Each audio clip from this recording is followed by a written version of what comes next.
Rich dad poor dad एक ऐसी book है जिसने बहुत से लोगों की लाइफ चेंज की है। ये हमें 6 स्टेप्स बताती है रैट रेस से बाहर निकलने के लिए, यानी 9 to 5 के चक्रव्यूह से हम बाहर कैसे निकले। तो आइए एक एक करके ये 6 अमेजिंग लेसन सीखते हैं। Lesson 1, rich people do not work for money. Robert कहते हैं कि पुअर और मिडिल क्लास लोग पैसे के लिए काम करते हैं, लेकिन रिच लोग पैसे से काम करवाते हैं।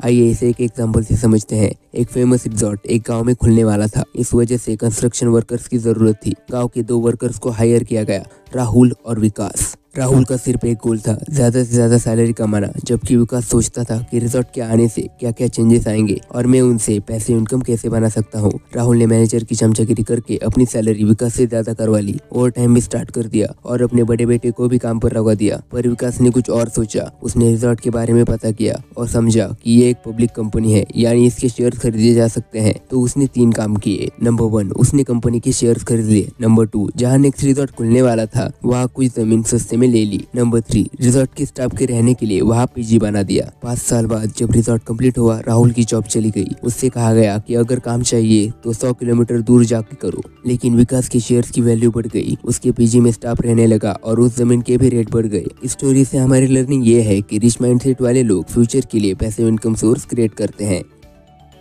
Lesson 2, why teach financial literacy. हम में से बहुत से लोगों को लगता है कि यार ज़्यादा पैसे बनाने के लिए हमें पैसे चाहिए, लेकिन रॉबर्ट कियोसाकी कहते हैं कि ऐसा नहीं है। ज़्यादा पैसे कमाने के लिए फाइनेंशियल नॉलेज की ज़्यादा ज़रूरत है। इसलिए पहले हमें ये समझना है कि गरीब आदमी, एक मिडिल क्लास आदमी और एक अमीर आदमी पैसे कैसे खर्च करता है। इसके लिए हमें 3 चीज़ें समझनी पड़ेगी: इनकम स्टेटमेंट, बैलेंस शीट और cash flow. Income statement normal है, जिसे हर इंसान नॉर्मली अपने लाइफ में करता है। इसमें 2 चीज़ें आती हैं, इनकम और एक्सपेंस। इनकम है जो पैसा हमें जॉब से आ रहा है, और एक्सपेंस है जो हमारे महीने का खर्चा है। नेक्स्ट है बैलेंस शीट, जिसमें 2 चीज़ें आती हैं, एसेट्स और लायबिलिटीज़। और इन दोनों चीज़ों की समझ ही हमें अमीर या गरीब बना सकती है। एसेट्स वो चीज़ें हैं जो हमें पैसा कमा कर देती है बिना हमारे काम किए हुए या बहुत कम काम किए हुए। फॉर एग्जाम्पल, रेंटल इनकम, कोई फ्रेंचाइजी बिजनेस या दुकान जिसमें हमें एक्टिवली काम नहीं करना पड़ रहा है, एक्सेट्रा।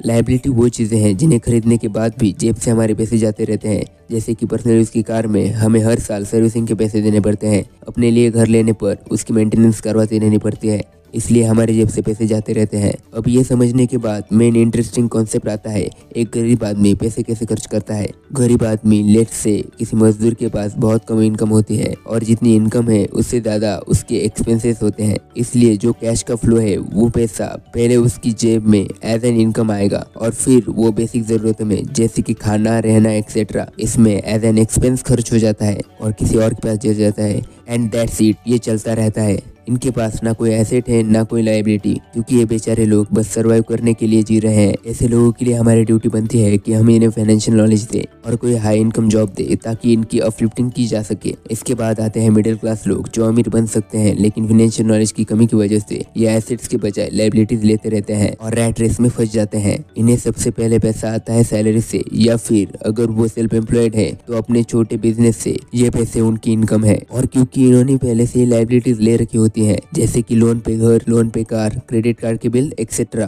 तो सबसे पहले पैसा उन लायबिलिटीज की किस्तें देने में चला जाता है। और फिर आता है एक्सपेंसेस, जिसमें घर का खर्चा होता है, जैसे कि फूड, इलेक्ट्रिसिटी बिल एक्सेट्रा। तो इनके एसेट्स का कॉलम खाली रहता है और हर महीने ये कोई ना कोई नई लायबिलिटी लेते रहते हैं, जैसे कि आईफोन एक्सेट्रा। और इसलिए एक मिडिल क्लास आदमी रैट रेस में ही रहता है। फाइनली आता है रिच, एक अमीर इंसान इतने एसेट्स बना चुका होता है कि उनके एसेट से ही पैसा जनरेट होता रहता है। उन एसेट्स में से वो कुछ पैसा नॉर्मल एक्सपेंस करता है, जैसे कि फूड, इलेक्ट्रिसिटी बिल एक्सेट्रा, और इवन एसेट्स के पैसे से वो लायबिलिटी लेता है। और क्योंकि एसेट से ज्यादा पैसा जनरेट हो रहा होता है, इसलिए वो बचे हुए पैसे से दोबारा से नए एसेट्स लेते रहते हैं और उनका एसेट कॉलम बढ़ता रहता है। इसलिए एक अमीर आदमी और अमीर होता रहता है। इन शॉर्ट, रिच माइंडसेट वाले इंसान को पता है कि पहले एसेट्स बनेंगे और फिर जाके वो लायबिलिटीज लेंगे। Lesson 3, mind your own business. Poor और मिडिल क्लास मेंटेलिटी वाले लोग सैलरी मिलते हैं पहले बिल्स भरते हैं। रिच माइंडसेट वाले लोग पहले पैसा सेव करते हैं फिर बिल्स भरते हैं। प्रेम गणपति एक बार मुंबई आए। उनका दोस्त उन्हें छोड़ के चला गया। उन्होंने एक मंदिर के बाहर काम ढूंढा। चाय बनाने की नौकरी मिली। प्रेम चाय तो अच्छी बनाते थे ही, लोगों से बात भी अच्छे से करते थे। उनके स्टॉल पे 3 गुना सेल्स होने लगी। एक कस्टमर ने उनसे कहा, मैं पैसा लगाता हूँ, तुम और मैं मिलकर चाय का स्टॉल खोलते हैं। पार्टनरशिप हुई, बिजनेस चला। लेकिन कुछ टाइम बाद पार्टनर ने प्रेम को निकाल दिया। प्रेम ने सोचा कि वो अपना बिजनेस स्टार्ट करेंगे। उन्होंने डोसा प्लाजा नाम का आउटलेट स्टार्ट किया जिसमें 150 टाइप्स के डोसा मिलते थे। आज उनके 26 आउटलेट्स हैं, 150 प्लस एम्प्लॉयज और 5 करोड़ का एनुअल टर्नओवर है। उन्होंने ये पैसा कहाँ से लगाया? अपनी सेविंग से। उन्होंने हमेशा खुद को पहले पे किया। कभी कभी बिल्स भरने के पैसे नहीं बचे, लेकिन उन्होंने अपने फ्यूचर में इन्वेस्ट करना नहीं छोड़ा। इस स्टोरी से हमारी लर्निंग ये है, माइंड योर ओन बिजनेस। अपना फ्यूचर सिक्योर करना सबसे इम्पोर्टेंट है।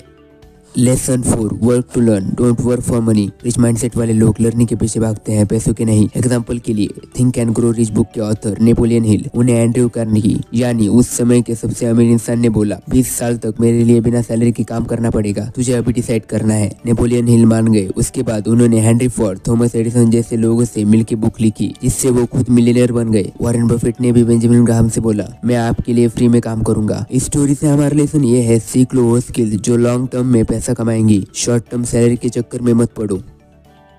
Lesson 5, the rich invent money. Robert कहते हैं सबसे बड़ा एसेट है तुम्हारा दिमाग। एक बार एक रियल एस्टेट बिजनेसमैन ने देखा कि एक प्रॉपर्टी रोड के पास होने के बावजूद सस्ते में मिल रही थी क्योंकि बीच में नाला था और बदबू आती थी। सब लोग भाग रहे थे। उसने सोचा ये तो अपॉर्चुनिटी है। उसने वो प्रॉपर्टी सस्ते में खरीदी, 1 लाख रुपए इन्वेस्ट करके नाला बंद करवाया और छोटी सी ब्रिज बनाई। प्रॉपर्टी का प्राइस 3 गुना बढ़ गया और उसने प्रॉफिट में वो प्रॉपर्टी बेच दी। इस स्टोरी से हमारी लर्निंग ये है कि दुनिया में जहाँ लोग प्रॉब्लम देखते हैं, रिच लोग अपॉर्चुनिटी देखते हैं।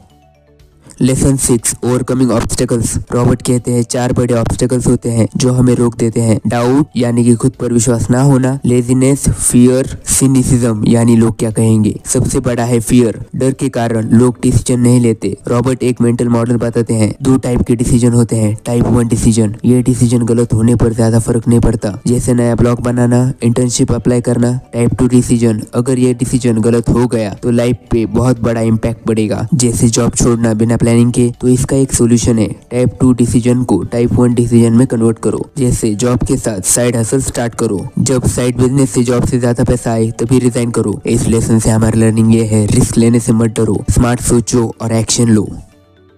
तो दोस्तों इस वीडियो में हमने 6 लेसन सीखे और वो 6 लेसन हैं। Lesson 1, rich people do not work for money. Lesson 2, why teach financial literacy. Lesson 3, mind your own business. Lesson 4, work to learn, don't work for money. Lesson 5, the rich invent money. Lesson 6, overcoming obstacles.